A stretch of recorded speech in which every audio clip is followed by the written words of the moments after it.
The wacky world of MultimediaJay. Howdy folks, remember me? This is Jay, also known as MultimediaJay, finally back. A lot's been going on, but I've been absolutely mowing through the chores and other stuff that I wanted to take care of. That's a big part of the reason why I haven't been doing much for videos lately. So, yeah, cool, a regular tech video, although it's going to start off looking kind of like a vlog, because we're going to be talking about light bulbs today.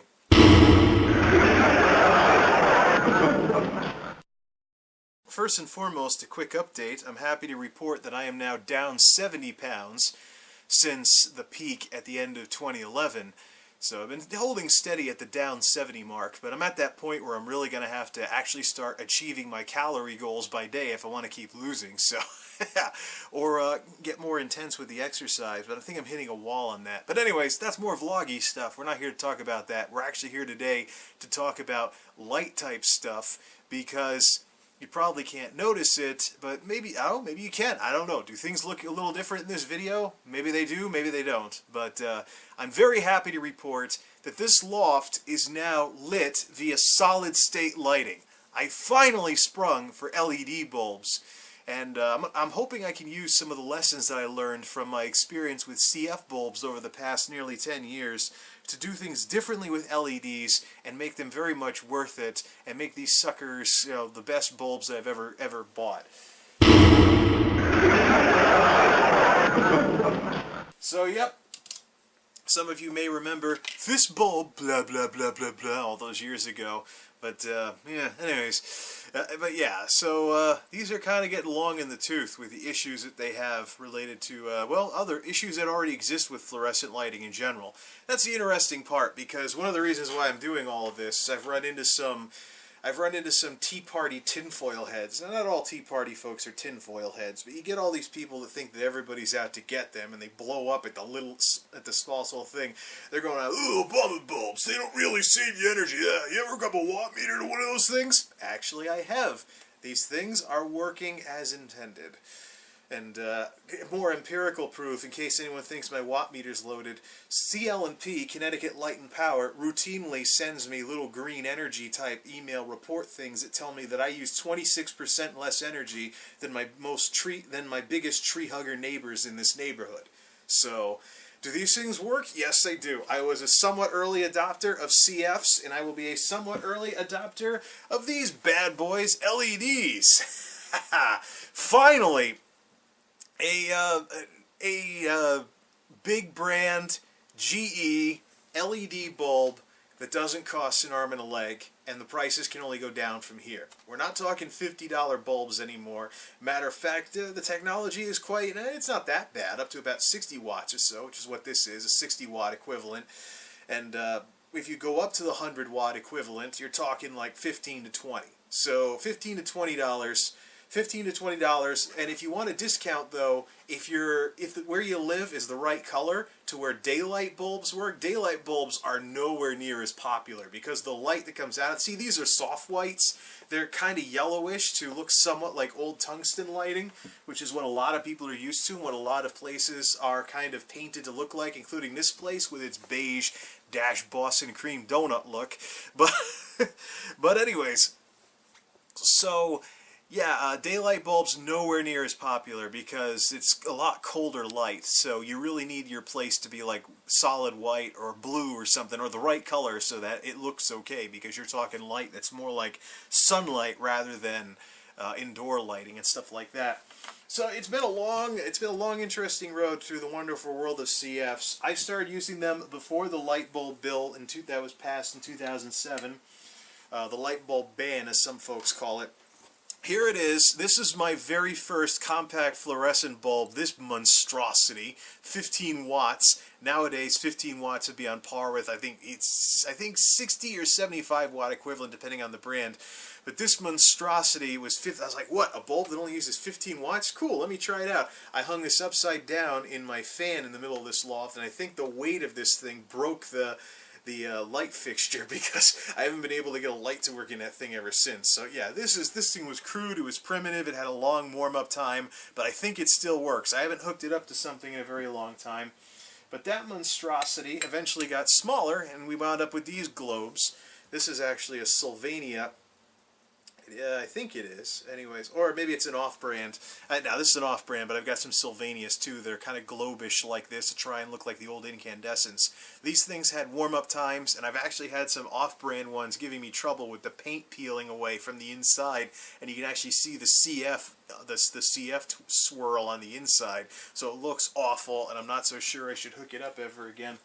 And then, of course, you have the swirlies from the This Bulb video that the Discovery Networks' YouTube channel had several years ago with Natalie Portman and all those other folks like, this bulb can save the environment, this bulb can stop global warming, this bulb can make breakfast, cook up a pot of coffee and make unicorns come out of your ass. You know, that kind of thing. Well, just kidding about that last bit. Yeah. Swirly bulbs, I've had mixed results with these. Don't really like the design because 9 times out of 10 you're screwing them in like this.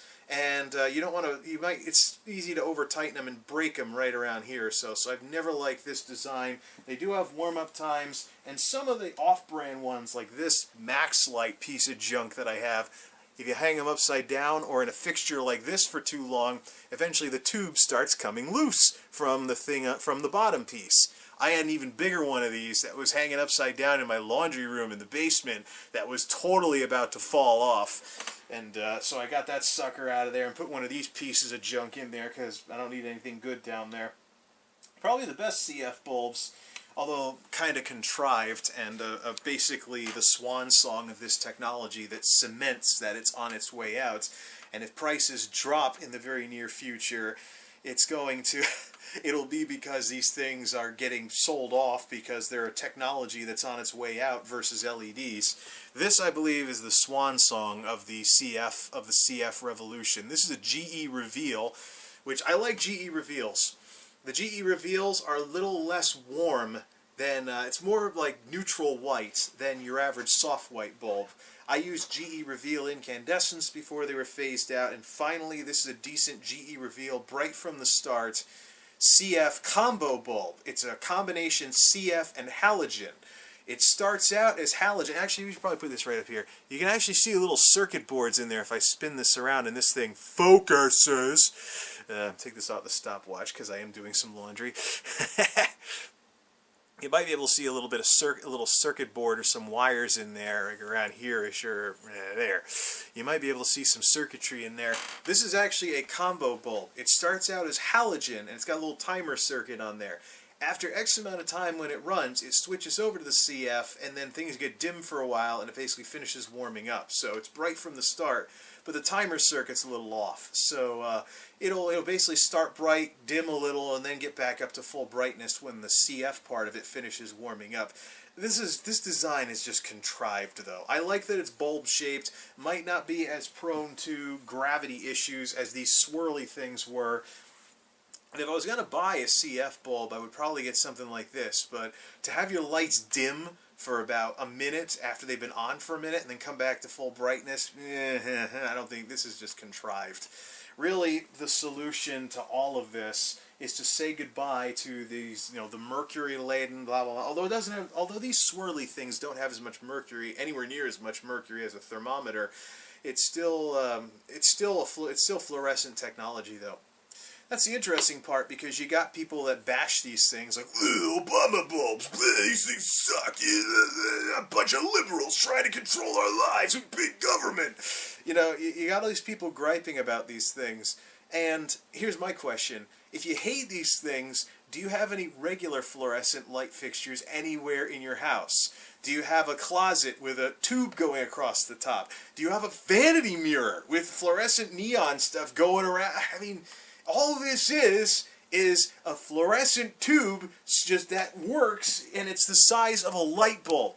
That's literally that's it. It's a tube. See, around and round and round it goes. Where it stops, well, right there, of course. It's a tube that goes around in circles and comes back to the bottom. Same exact technology, and it has the same drawbacks. You have the exact same issues. Like if these things break, you got to sweep them up. You don't want to contaminate. That'd be the same thing if you used a fluorescent tube. Wake up, people. Quit listening to these politically charged people that are trying to make something we've had for years seem like a brand new thing. Tinfoil heads. Learn some facts. Get level-headed. Learn some debate skills. Learn some logical fallacies and what loaded language is. And go looking for it when you read stuff. Like I say, tell it like it is, Jack.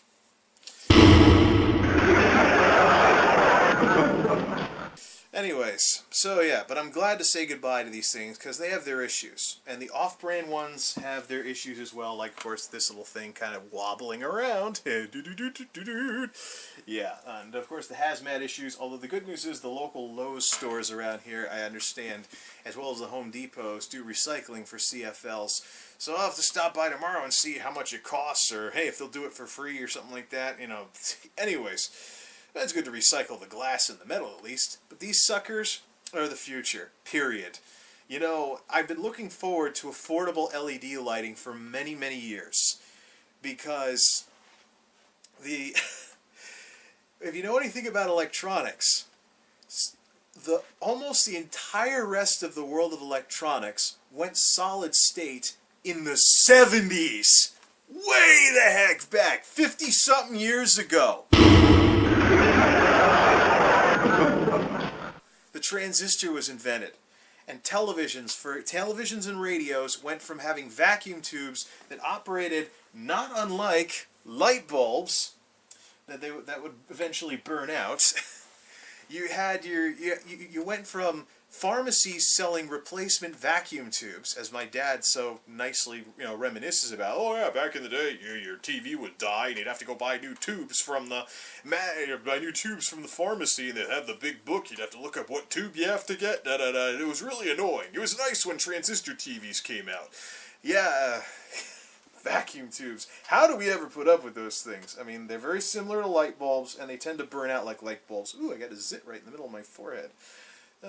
Anyways, back on topic here. How did we put up with that stuff? It was what we had, I know, but tube stuff. Well, nowadays you have guitar amps still running off of vacuum tubes, but yeah, so we went from tube TVs to solid state. My dad very much fondly remembers when he was like, yeah, I don't have to go buy replacement vacuum tubes anymore. And of course, the thing on electronic stuff that says no user serviceable parts inside, it's kind of, I think, a holdover from that too. But there have only been two uses or applications for vacuum tube-like technology that had all the issues with vacuum tubes that didn't go solid state way the heck back in the 70s and 80s.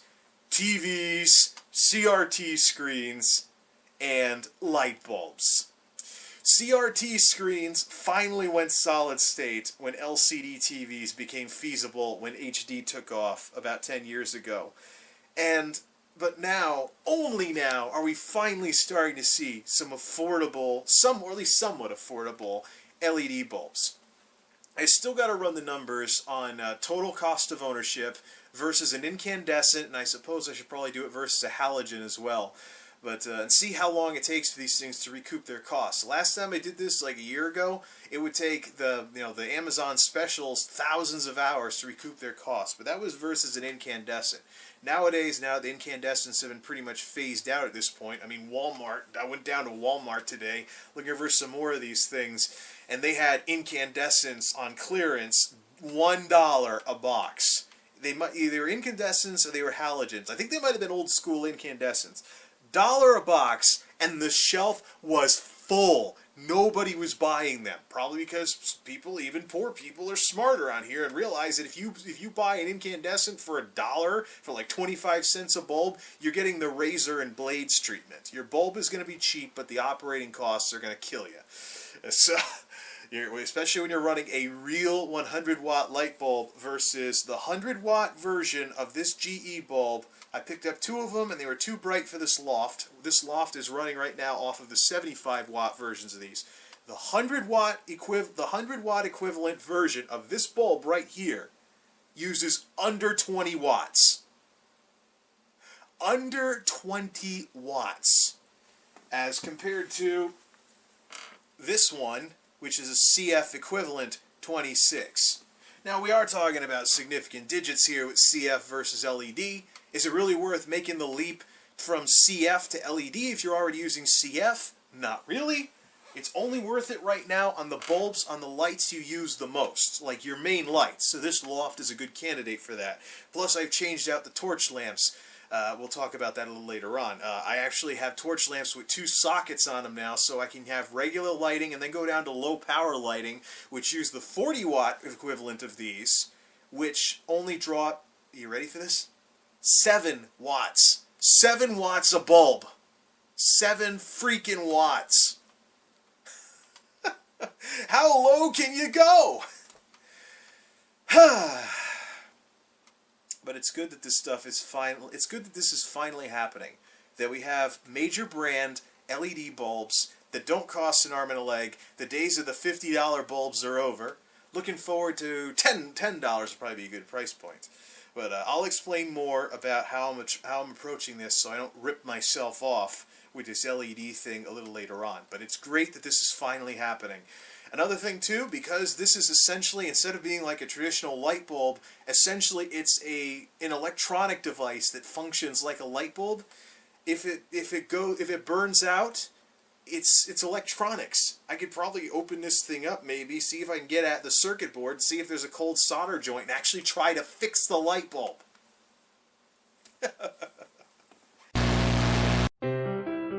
Non più tra i farfalloni amoroso, notte e giorno di torno girano, delle belle turbando al riposo, Narcisetto a dolcino d'amor. Delle belle turbando al riposo, Narcisetto a dolcino d'amor. Non più avrai questi bei panacchini, quel cappello leggero galante, quella chioma, quell'aria brillante, quel vermiglio d'onesco color.